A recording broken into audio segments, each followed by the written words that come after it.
Historical Hot or Not will be doing a live recording at the Edinburgh Fringe Festival. That will be on the 22nd of August 2023, the year that we're in now, at 12:30. I want to say AM, it's PM though.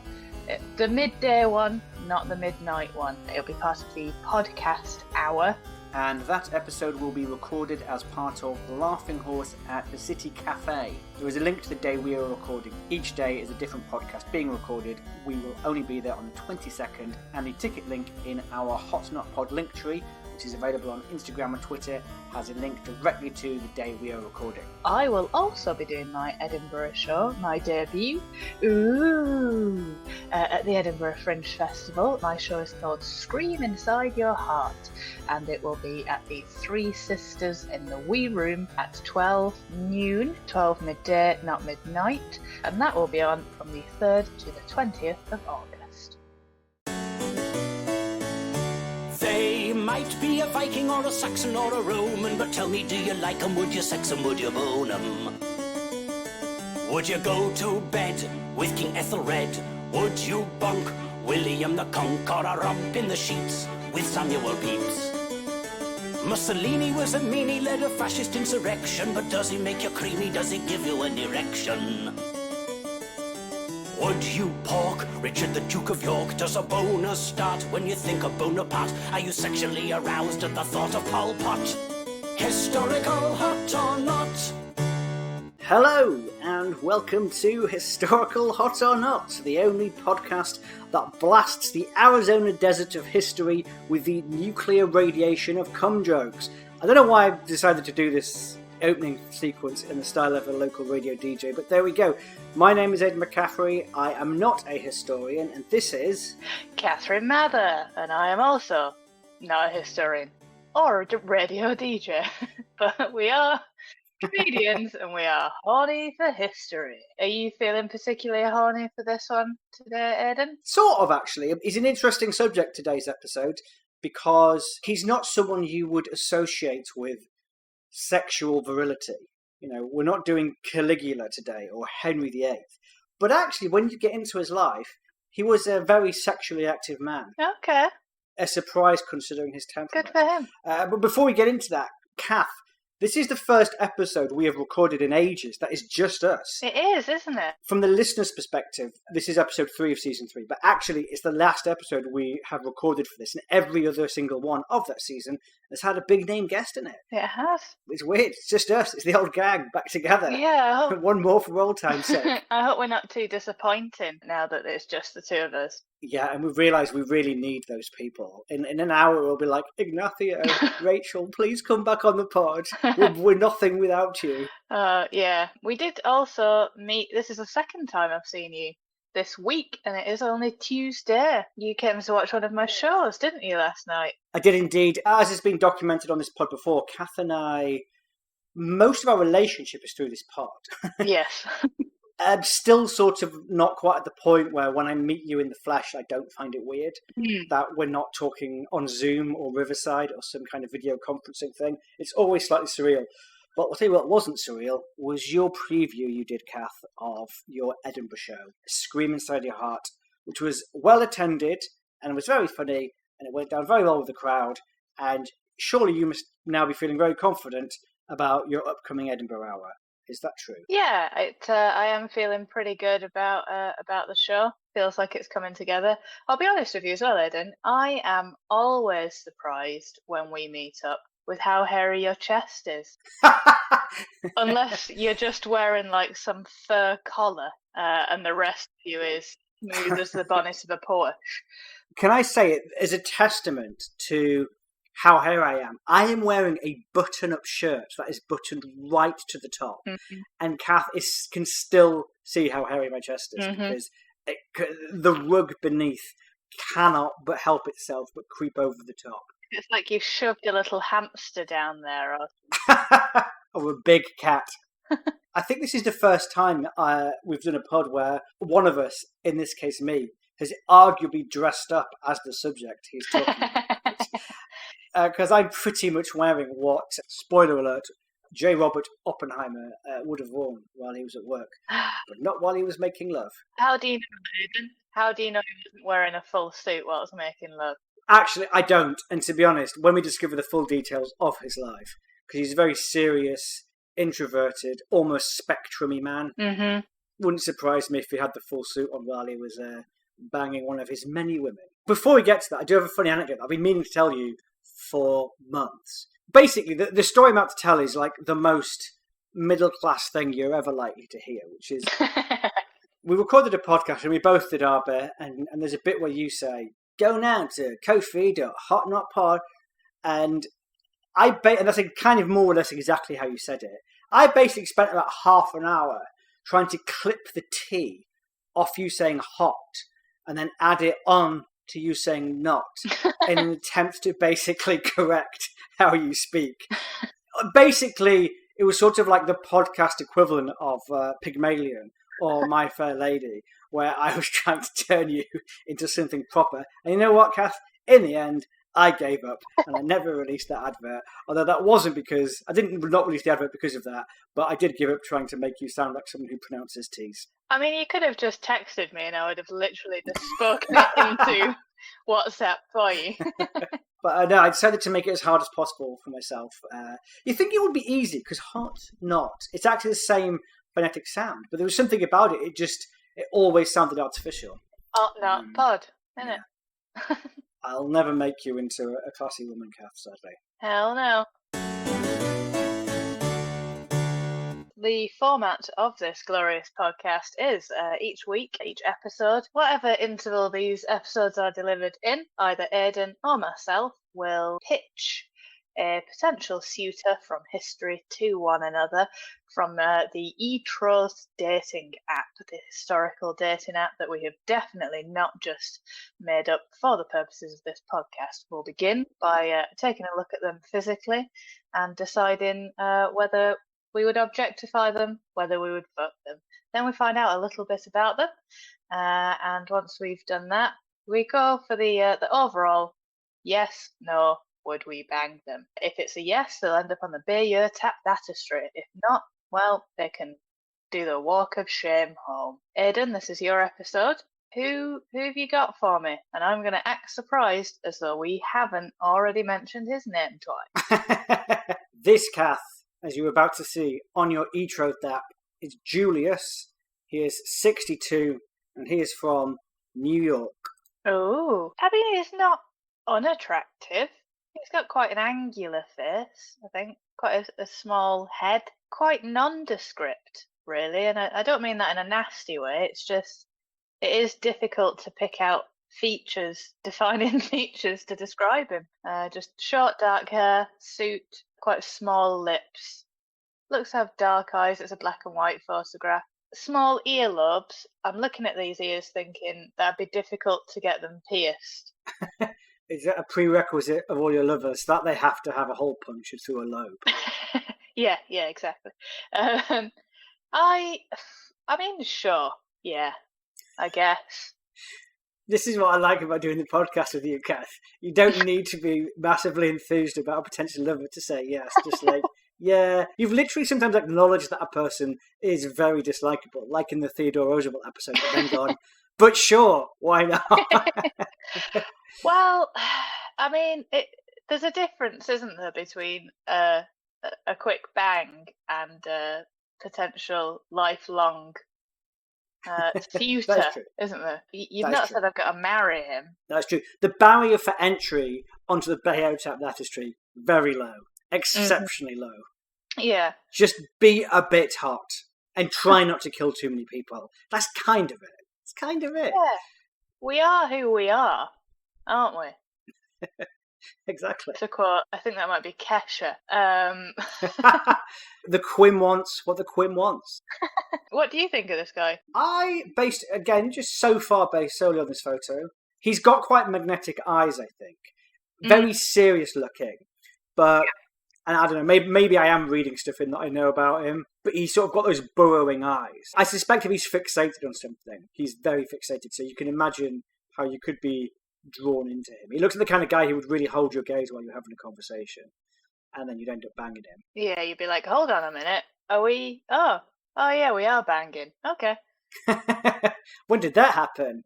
Holy shit, we got a whole bus ride home? I don't remember any of that. I was too busy lost in your weirdly serious eyes. Yeah, from a superficial standpoint, I'm going to say yes. As we know, as hot not pod fans know, that is not where it ends. We have to delve into the life of said person. Can you imagine if that's how it ended? Can you imagine if that was all the podcast? Would you? Yeah, it looks all right. Thank you. Join us next week on Hot Not Pod. You have been listening to Kath, the edits would be so much easier if every episode was 7 minutes long, but I also suspect it would have absolutely no appeal whatsoever as content. So, what, 2 people looking at a photograph on an auditory art form? It's actually, that is a joke in one of the episodes of Brass Eye where they do an advert for a TV show that's just called Would You? And it's just Mark Heap in a caravan being shown pictures of women. You don't even see the pictures of the women. You just see like a hand come into frame with a picture, and Heap will say like, maybe. It's very funny. Maybe this is in itself a comment on content culture, that a one-off gag in a Chris Morris show from the 90s we have now decided is worthy of literally months and years of entertainment. We have expanded it into hours and hours of entertainment. Anyway, according to David Cassidy's J. Robert Oppenheimer and the American Century, J. Robert Oppenheimer was born into a non-practicing Jewish family in New York City on April the 22nd, 1904. According to American Prometheus by Martin J. Schoen and Kai Bird, his father Julius was born in what was then Prussia and came to the United States as a teenager in 1888 with few resources, no money, no baccalaureate studies, and no knowledge of the English language, and became a textile executive. According to Cassidy, the young Bobbio was super smart, completing 3rd and 4th grades in 1 year and skipping half of the 8th grade. Kath, were you academic or were you cool? Did you bury your head in textbooks or in a 20-pack of Benson and Hedges behind the bike shed like a fucking legend? I was. Guess. Which do you think I was? 20-pack of Benson and Hedges? Easily. Now, sure. But then... Well, I only know you now, and you've cultivated that leather jacket, go fuck yourself and having a fag look. But maybe that wasn't the Kath of the youth. No, I was quite a quiet, bookish youth, to be honest, simply because I didn't have the social skills to be anything else. So I thought I'd just keep my head down, get through it, and then we'll be cool when we're older. Who needs friends when you've got books? What was your schooling experience, Aidan? I was very academic up until the age of about 12, and then it either got too hard or my attention span wavered. I got an E, 3 Ds, a C, a B, and 3 As in my GCSEs, which I think is an unusual pattern of grades. Most people's grades are clustered in one area, whereas I went for the full whack. I went into that GCSE exam and went, I want to try the whole platter, even if it fucks me in employment later in life. I think the only thing weirder than the spreading of that grade is that as a 38-year-old man, you still remember what you got in your GCSEs. Because it was so unusual. People didn't get such a weird grade results. Can you not remember? Is it not still top of your curriculum vitae, Kath? No, I know I got 10 GCSEs. Oh, you see, I'm the opposite. I can't remember how many I got, but I sort of roughly remember the grades. I could barely tell what they were in, let alone what grades I got. Okay, what was your best and your worst subject? Science is my worst subject. I do remember my science teacher looking me in the eyes the day before the exam and begging me to revise. She said, just please just read the book. And I said, Miss, we both know I'm not going to do that. She sighed and walked away. You see, Kath, I think this proves that you were a fucking legend. Because you just basically stuck 2 fingers up at the science teacher and said, I've got a 20-pack and it ain't going to smoke itself. Fuck you, lady. Unsurprisingly, my best subject was history. Hey! And to think people say that this is a history podcast hosted by two people who are unqualified, but I got a C in history, and you presumably got higher than a C in history. What happened was, I think I might have got like an A or an A star or something. Oh, I can't remember. It was generally in the A region. Yeah. Well, no, I remember I got one A star, but I can't remember what it was in. But probably history. And then I was like, great, I'm gonna do it at college. And when I got to college, there was a pub across the road from that college that would serve literally anyone. And yeah, I had to then drop history. Well, I was drunk all the time, Aidan. You switched to an AS level and getting absolutely smashed. And that's what the A and the S stand for. Yeah, I went hard. In 1911, Oppenheimer joined the Ethical Culture Society School, which educated students in the ethical culture movement, a movement which was a precursor to today's humanist movement. The central ideas of ethical culture are to respect every person's dignity and worth, to aim to elicit the best in others, and to encourage the best in people by blasting them with dozens of kilotons of explosive nuclear radiation. I may have made up that last bit. Bobby O majored in physics and graduated Harvard in 1925 with a Bachelor of Arts degree. His thermodynamics teacher, Percy Bridgman, recommended Bobby to Christ's College, Cambridge, but also noted his clumsiness in the laboratory and made it apparent his forte was theoretical, not experimental physics. That's not what you that's not what you want from the father of the bomb, is it? A known Butterfingers. Fingers, Bobby. You can imagine the headline: "A right clumsy Colin destroys Cambridge in an atomic blast." Yeah. All of the southeast is gone due to Yang. According to American Prometheus, Bobby O had an antagonistic relationship with his tutor, Patrick Blackett, once leaving an apple doused in noxious chemicals on Blackett's desk. It was only the lobbying of his parents that prevented Bobby O from being placed in an academic probation. Now, to be fair to young Oppenheimer, this could have been a lot worse. He could have pranked Blackett by leaving a box of Maltesers on his desk, but instead of Maltesers, they were actually each tiny, enriched uranium spheres. That guy could have been shitting neon turds for a week. That'd be awesome. I think I've been to that bar, Neon Turds. Get a neon stamp on the back of your hand that don't come off for a week. It's annoying that as well, because you go into work or something the next day and people are like, oh, someone hasn't showered. It's like, I scrubbed my body for 20 minutes. This thing is not coming off. They've hennaed the entry pass onto the back of my hand. Mm-hmm. It's weird because I have scrubbed the skin off my hand. And yet the stamp is still there. You can just see it crossing each bit of bone leading to each finger. It comes off when it comes off, all right.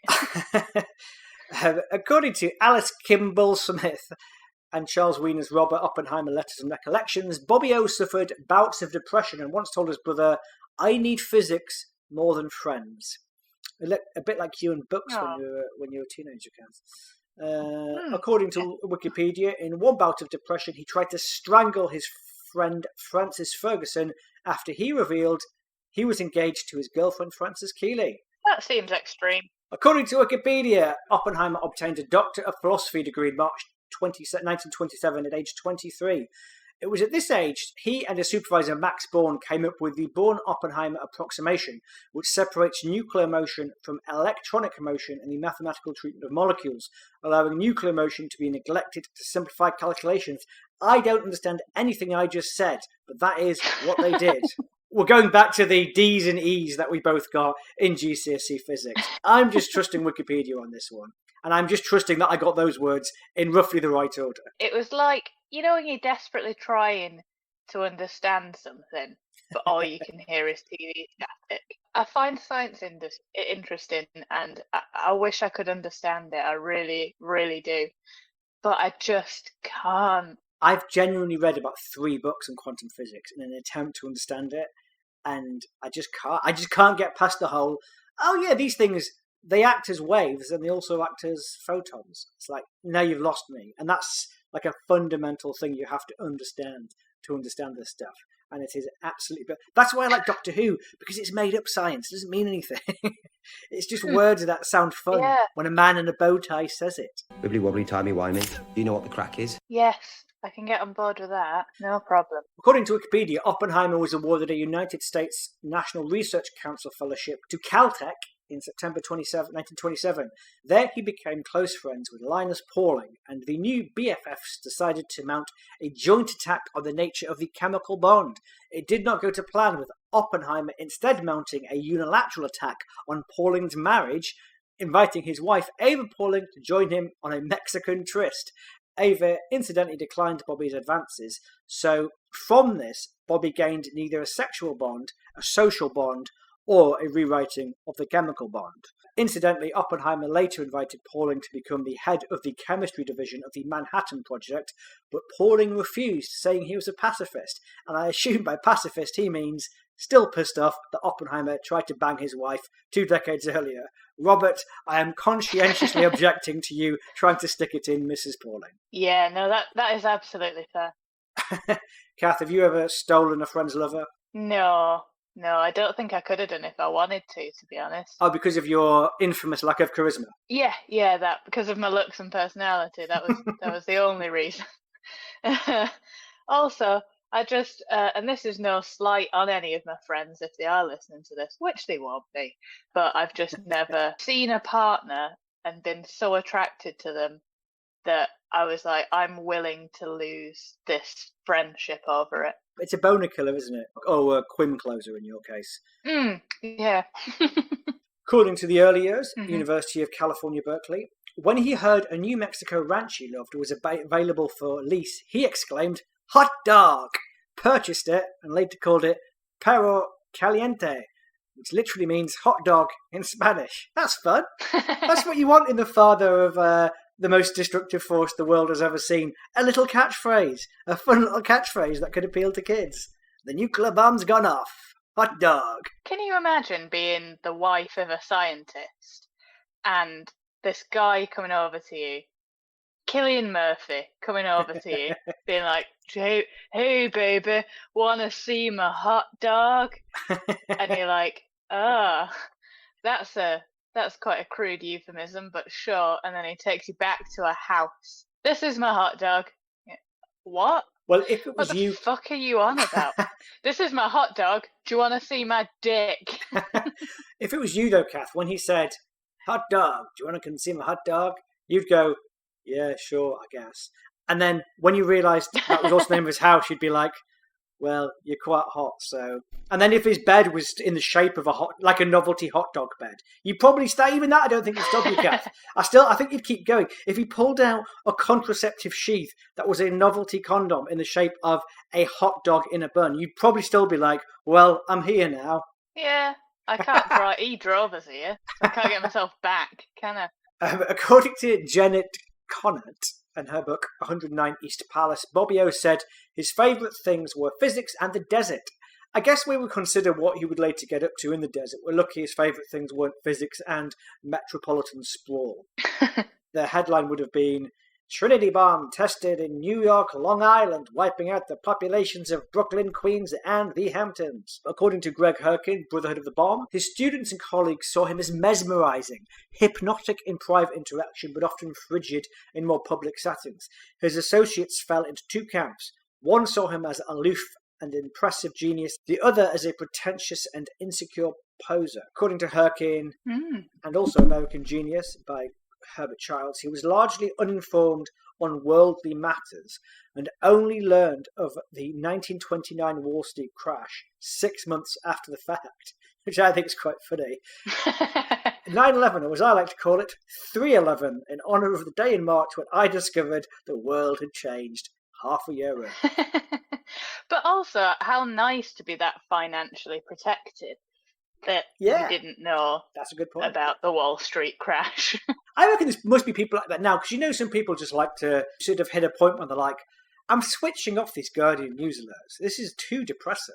Mm-hmm. Yep, that's what I've done. There's a war on in Ukraine, Kath, or are you just happy to not know that? What? Yeah. It's been going on for like a year and a half now. It's fucking depressing. Oh, damn. No, I know about things that happen, but yeah, it's just me knowing about it isn't going to make it any difference, is it? If I can help, tell me. The only thing we can do really is not vote for twats. Which I do, and they still keep and still keep winning. getting in. Welcome to Yeah. England. Honestly, I think I should vote for them next time, and then they definitely won't get in. I'm going to join you in that. Let's make a suicide pact.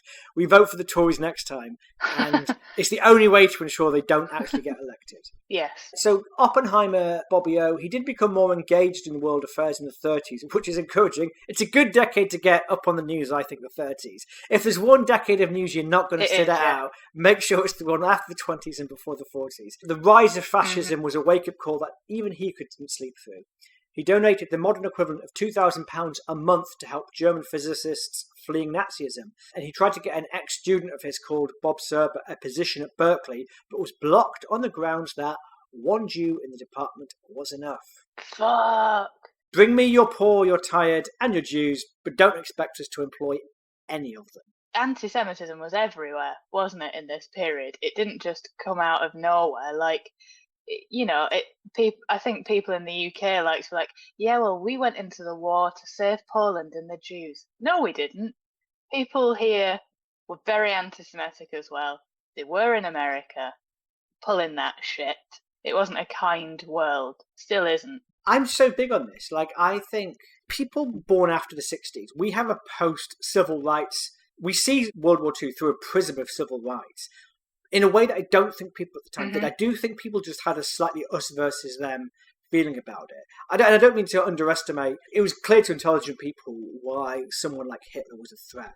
But it is also true that people weren't going, we need to go there and save them Jews. Because actually, I don't think that's what people were thinking. And generational anti-Semitism, when it's embedded in, it does well, one, it hasn't fully gone anyway, as we know, but two, even if that did drop after World War II, anti-Semitism, it's not like it just suddenly disappears overnight. It takes decades for society to change its attitudes on those kind of things. It's very sad. According to Cassidy, he would host fundraisers for the Republican cause in the Spanish Civil War and other anti-fascist activity, and identified himself as a fellow traveller, which he defined as someone who agrees with many of the goals of communism, but is not willing to blindly follow orders from any Communist Party apparatus.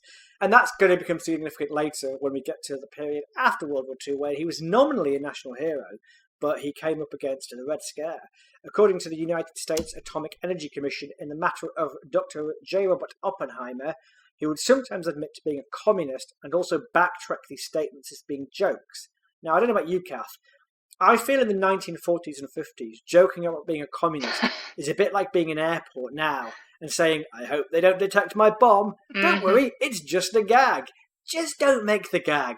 Don't make the gag. It's not worth the hassle. If you make the gag, you're not getting on the plane to Malaga. You're going back home to your bedsit in Leeds. Exactly. That is a very bold joke to be making as a Jewish person in a job where they've already said we don't really want you here. Yeah, exactly. Being a communist at that point wasn't quite as bad as it became to be a communist, right? I think pre-war, absolutely that's the case. Because the USSR and communism and all that, it's still becoming an international force. I think one of the problems he had was he just associated with a lot of people who definitely were communists, avowed communists. And he was, as I say, sympathetic.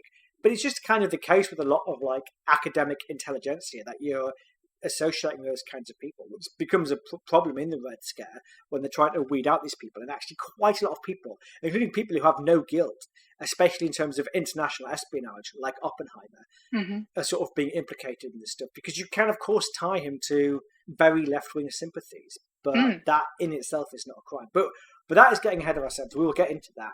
According to Leslie Groves, Now It Can Be Told, the story of the Manhattan Project, despite communist associations and suspicious behaviour, the director of the Manhattan Project felt Bobby was absolutely essential to the project and protected him from being ousted.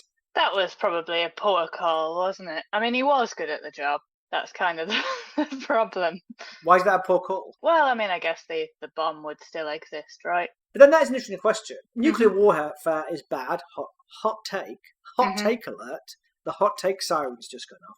Mm-hmm. But I do think, though, and I'm curious to know what you think, if you know the Nazis are also trying to create a nuclear bomb, do you try and create a nuclear bomb? It's an open and shut legs, right? You've got to do it if you think the Nazis might beat you to it. Yeah. You can't be blasé about Nazis with a fucking nuke.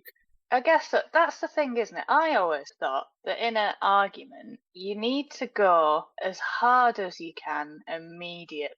Because if you try and build it up a little bit and a little bit and a little bit, then you become desensitized to it, don't you? But if, for example, your neighbour sort of slightly bumps the wing mirror as they're pulling out, just set their lawn on fire. And that sends a message. Nuke their fucking house. You don't seem that active on Twitter. But not. The fact that you said, when you're having an argument, go in as hard as possible straight away. Kath, you do very well on Twitter if that's your attitude to the world. They fucking love maximalism right from the outset of debate. That's Exactly. Twitter in a nutshell. So personally, if I was a scientist, I would have simply developed a nuclear bomb during World War One, when everyone was still being transported on horseback. And the best that they got was, let's dig a hole and sit in it for 4 years. And then I would just be like, okay, bomb that country. That's what you want. You want something bigger than that. If you find out that the opposition is doing the nuclear bomb, you'd be like, okay, well, I'm going to do a bomb that will destroy your entire country and all of your descendants that aren't even in that country. I'm so glad you failed your science A-level. This is your GCSE, so this is your attitude. Is this what you can do? I'm happy that you're no more qualified to be in charge of anything other than a sex-themed history podcast. See, the thing is, right, I say this stuff, and then I forget. I'm one Superboc in. Lidl are selling Superboc, Portugal's finest. Yeah, he's back on the Superboc. Yeah, so I'm a Superboc in. I'm feeling quite fruity, and I just answer your questions as honestly as I can do, and I never think about it again. You listen to this and edit it, and then other people listen to it, and then they get in touch with me and they're like, Catherine, I think that was a bit unfair, the thing that you said in episode 4 of season 2. And I'm like, I don't fucking know. I don't remember what I had for breakfast. Kath, in that Oppenheimer episode where you said you'd have gladly nuked Germany in 1918 if you had the bloody chance, that may have been a bit strong. A lot of people thought the Treaty of Versailles was too harsh. Kath's like, no, not far enough. Develop the world's most destructive bomb and drop it on Germany so that they can't even make the reparations. I obviously don't mean this. You all know that, right? You know that I'm not. They don't know this, Kath. No. Well, I've told every episode has new listeners, Kath. I've seen the stats. Every episode has new listeners. Okay, some people think this is you, and they're not coming to your Edinburgh show anymore. Oh no. I advocate peace, and I hope that in my sincere moments, my wokeness shines through. Do you know what's funny? When I asked the question about do you develop the bomb if you know the Nazis are, I thought it might start, like it might be an interesting conversation between someone who's slightly more centrist on that and someone who's slightly more pacifist. Nope, you just went way further than anyone could have possibly have gone on that debate. Bobby O impregnated Kitty Puning, the wife of medical researcher Richard Harrison, leading to the end of their marriage and the start of a new one between Oppenheimer and Kitty. He had on-off affairs with Jean Tatlock, a psychiatrist, physician and member of the Communist Party of the USA, which caused him further security clearance issues. According to American Prometheus, he was also banging Ruth Tolman, the wife of his friend Richard Tolman. This guy, Kath, he split open the atom and he also split open people's wives. That's what he did. Do you think that he knew that single people existed and that he doesn't just have to fuck his mates' wives? Robert, we've got speed dating on Thursday, Robert. Do you want to come with us? No, fuck me. There's literally a Caltech singles club. Let's just go to the Caltech singles club. It's like, no. I literally can't get an erection unless I've destroyed someone's marriage. So this is the way I'm going to operate for the rest of my life. Yeah, okay. Well, why don't you just go on the dating apps then and do it? No, it's got to be somebody's wife that I know personally. This guy's kink is the tears of his male colleagues. Let's not kink shame. If he wants to fuck other guys' wives, let's not kink shame him for that. No, I think we can shame him for it. I think that is morally wrong. According to a book called Critical Assembly, A Technical History of Los Alamos, one of his first acts after being hired for the Manhattan Project, which was, of course, the American attempt to develop an atomic bomb, was to host a summer school for bomb theory at his building in Berkeley. Hey, Susie, what extracurricular classes are you taking? Oh, well, I'm taking Netball, Baking 101, and Introduction to Nuclear Detonations. Can you imagine having that now? Like, if you Google how to make a bomb, the police will be at your door. Can you imagine having that on your CV now? Trying to get through an airport. Well, I was going to do the knitting class, but it was full, so I just decided to take the advanced hydrothermonuclear explosion class. What can I do? Yeah. Bomb making it'll be then. According to American Prometheus, despite his lack of a Nobel Prize, Oppenheimer was put in charge of the project's secret weapons laboratory due to his knowledge in several fields, including physics, chemistry, metallurgy, ordnance, and engineering. Looking for a secret remote location for the laboratory, Oppenheimer picked a location in New Mexico, not far from his ranch. Again, good job he wasn't living in an urban sprawl. Where shall we test this bomb? How about Croydon, because I live in Tooting? Yeah, there's a bus. As long as there's a bus that'll get me there, yeah. fine. The American government will fund you going anywhere. No. I want to get home in time for Pointless, so I'd really like to be quite close to my house if we're going to do this. You know what, though? Some people get criticised for being NIMBY, not in my backyard. But he's like, no, please, in my backyard. And this is about as NIMBY as it gets. He's going to destroy the entire outside environment near his house. His house price is going to fucking plummet after this. Nobody's not going to buy the hot dog. According to Victor Weisskopf, Oppenheimer was intellectually and physically present at each decisive step of the Manhattan Project. He was present in the laboratory or in the seminar rooms when a new effect was measured, when a new idea was conceived. It was not that he contributed so many ideas or suggestions. He did so sometimes.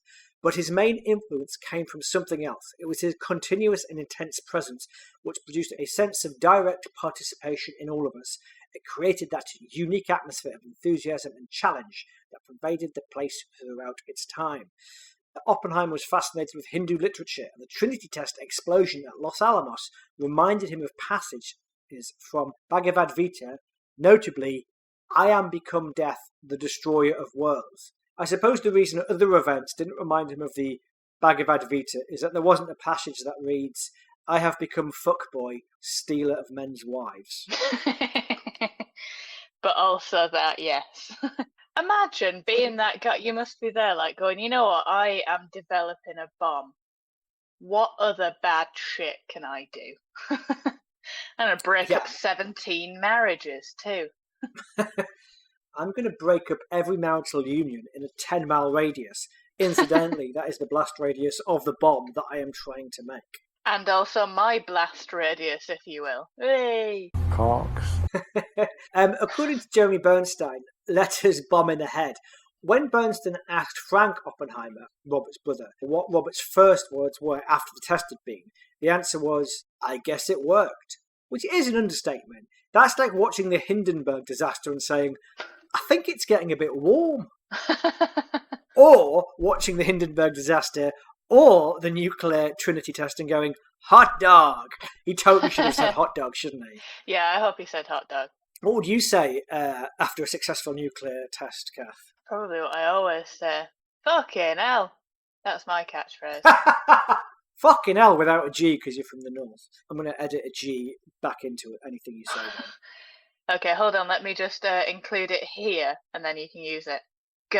There you go. Yeah, there you go. And, that will allow me to Pygmalion you later. Part of the reason I'm doing the Oppenheimer episode, as I'm sure many of you have already noticed, there was a film about Oppenheimer coming out on July 21st by Christopher Nolan. This is a tie-in. Yeah. Not an official tie-in, just a cynical attempt by me to ride some of the social media and hashtag waves that are being generated by the nuclear blast of that film's $100 million promotional campaign. There actually is a bit in the trailer for this film, which we haven't seen. There is a bit in the trailer where you see people smearing white stuff on their face. I don't know if it's sun cream or something, but I like the idea of scientists testing the first nuclear bomb going, I'm just going to put some factor 20 on. And Oppenheimer's like, you might need something a little bit bigger. If anything, I'd go for that really sensitive 50 plus stuff they use for toddlers. This is going to be pretty hot. According to Ray Monk's book, Robert Oppenheimer, A Life in the Center, Oppenheimer and his staff were sad about the Nagasaki bombing, as they did not feel a second bomb was necessary from a military point of view. Kath, do you think the bombing of Hiroshima and Nagasaki was necessary? And I want to remind you, this is a comedy podcast, so keep your answer light and funny. Oh, I'm not good at that, am I? I always get dark and heavy immediately. No, I mean, I think we probably shouldn't kill vast swathes of civilians for arguably no good reason. I mean, we were done with the war, weren't we, at that point, really? So it makes no difference to us, but it's just very American, isn't it? I can't see Britain at that point doing that. I think Britain would be like, well, it's the gentlemanly thing to do to carry on this war for 2 years. Oh yeah, the British would have carried on World War II to about 1948, just out of sheer awkwardness. Whereas the Americans are like, no, it's fine, we'll just destroy everything. Just burn it all. What do you mean? All of it. What do you mean, all of it? You know. Just the entire southern peninsula of Japan. Just all of that. Hey, what's the problem with that? I don't see what the problem is with that. Set it on fire, it's okay. I get what the thinking was, which is more soldiers would die if you had a land invasion. And I don't want to be flippant about soldiers' lives, but soldiers do sign up to give their lives for war in a way civilians don't, which is why I don't think they should have dropped it.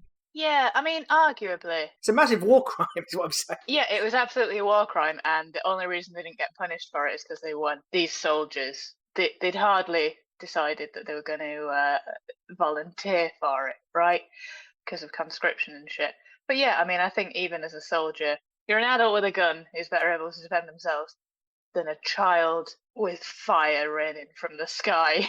Yeah. Well, you like this next bit. According to Monk and American Prometheus, Bobby O confronted President Truman about the situation, complaining that he had blood on his hands, which isn't true. He more likely had those shadows, like nuclear explosions, cast against the walls on his hands. If he's complaining about having blood on his hands, what the fuck did he think he was working on? We're going to make this... You're making a bomb. Jesus Christ. It's not a confetti cannon, is it? It's just a T-shirt cannon that blasts loads of I Love USA T-shirts at the populations of Hiroshima and Nagasaki. Yeah, this will end the war. Splitting an atom. Can you imagine how powerful that T-shirt cannon would be? Splitting an atom to fire. Just leave a hole through your middle, wouldn't it? I think he's objecting to the Nagasaki bombing because he felt that was taking it too far. I mean, it is also true that the Japanese didn't surrender after the Hiroshima initially because they genuinely didn't believe it had happened. They were being told, oh, Hiroshima doesn't exist. And the government were like, but that's stupid. Of course it exists. I know what you mean, though, Kath. Like, he was making the bomb. You know, it's like Jesus said, if you don't want blood on your hands, wear gloves while performing surgical operations. Yep, he did say that. Kath, what's the worst thing you've ever got on your hands? 140,000 dead Japanese people, or just a dead Salford comedy club on a Saturday night? I've worked in catering, so I've had all sorts of shit on my hands. Oh my God. Once, right, I worked at a movie premiere. I was a waitress in a movie premiere, and I'll not say what movie premiere it was, but it did have 3 X's in the title. I'll let you work that one out. It got to the end of the night, and I was emptying this big ice box that had got beers in it, and I was, like up to my elbows in what, like, just ice and shit, just pulling these drinks out. And it slowly dawned on me that someone had, at some point that evening, vomited into that icebox. And I was just like elbow deep in vom and ice. So that's the thing that I can bring to mind. But I've worked with kids, I've worked in catering, I've had unthinkable shit on my hands. And actual shit. I think we've got a similar backstory to I worked briefly in care. So the worst thing I've had on my hands is human shit and not my own. I don't mean metaphorical human shit like the failings of the Homo sapien race. I mean poo. I mean poo that came out of someone else's bum, not mine, and ended up on my hands, and that I then had to scrub off. I'd rather have that than blood. I mean, it's disgusting. I think I'd rather have poo on my hands than blood. Because if you've got blood on your hands, it's probably your fault. But if you've got poo on your hands, it probably isn't, unless it's your own. As Christ himself once said. According to American Prometheus, the Manhattan Project was top secret and did not become public knowledge until after the bombings of Hiroshima and Nagasaki. I mean, destroying the architecture and population of two major cities will let the cat out of the bag on that front. Yeah, you're not keeping that one quiet, are you? Post-war, Bobby O strongly influenced the Akerson-Lilienthal report, which advocated the collection of atomic energy for peaceful use. This report was largely reshaped into the Barak Plan, which attempted to protect the American monopoly on nuclear power. These events convinced Oppenheimer that the nuclear arms race was unavoidable. According to American Prometheus and Superbomb by Warner R. Schilling and Ken Young, Oppenheimer argued against the development of more powerful bombs, such as the thermonuclear hydrogen bomb, on the grounds that in peacetime they weren't necessary. Kath, I feel like Oppenheimer's post-war career is a bit like if after this podcast became a big hit, and then we immediately became advocates for the control and limited deployment of cock and fanny jokes. It feels like maybe there'd be a bit of hypocrisy there. It feels weird that he is against the thing that he created. If anybody knew how powerful that thing would be, it's the scientist that's fucking making it, right? I have some sympathy, because I do think if the Nazis are attempting to do it, you have to do it. But yeah, I know what you mean. I suppose he seems to be coming from if you have to drop it once and be done with it. But Aidan, the Nazis were doing a whole lot of stuff. Yeah, you don't have to copy everyone. Oh, if the Nazis jumped off a cliff, would you do it, eh? Yeah, exactly. Maybe it'd be for the best if you all just jumped off a bloody cliff. We have to beat the Nazis in the cliff jumping race. Otherwise, who knows what they'll do? In the 1950s, at the height of McCarthyism, Bobby O had his security clearance revoked after the chair of the United States Atomic Energy Commission, Louis Strauss, led hearings which investigated Oppenheimer's ties to communism. According to Wikipedia, the panel found that he was loyal and discreet with atomic secrets, but did not recommend that his security clearance be reinstated, which is so 1950s America. Well, he's not guilty, but let's just pretend that he was, because that's what our emotions tell us he was, even though the facts are not telling us that. Yeah. According to Wikipedia, he was rehabilitated in the 60s under the Kennedy administration, being awarded the Enrico Fermi Award. France made him an Officer of the Legion of Honour, and he was elected a foreign member of the Royal Society in Britain. According to the New York Times, in 2022, the US Secretary of Energy, Jennifer Granholm, nullified the 1954 decision, saying that it had been the result of a flawed process, and affirmed that Oppenheimer had been loyal. Again, I feel like calling the McCarthyite witch hunts of the 1950s a flawed process is a bit of an understatement, when really it was an absolute shit show. It was a shit show so large, it was like a circus was coming to town, in which the only things on display were large turds. I think as well, what I adore is that blokes are like, we're not emotional, we don't get emotional, as though that hysteria there was not created by men, and anger isn't an emotion. Exactly. But if you'd have told any one of it, if you'd have gone, "Oi, McCarthy, you're being hysterical," he'd have been like, "How dare you?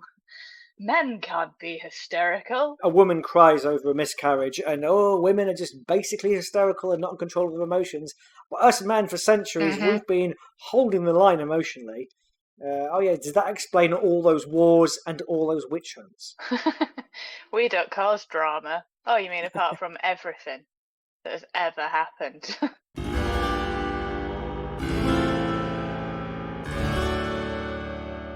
Another chain reaction that Oppenheimer was a fan of was the reaction his body had to chain smoking, which resulted in him dying of throat cancer after failed chemotherapy in 1967. Kath, we have reached the end of this here episode. Would you ban, knowing what he looks like and what he did, would you ban serial wife fucker and nuclear bomb creator J. Robert Oppenheimer?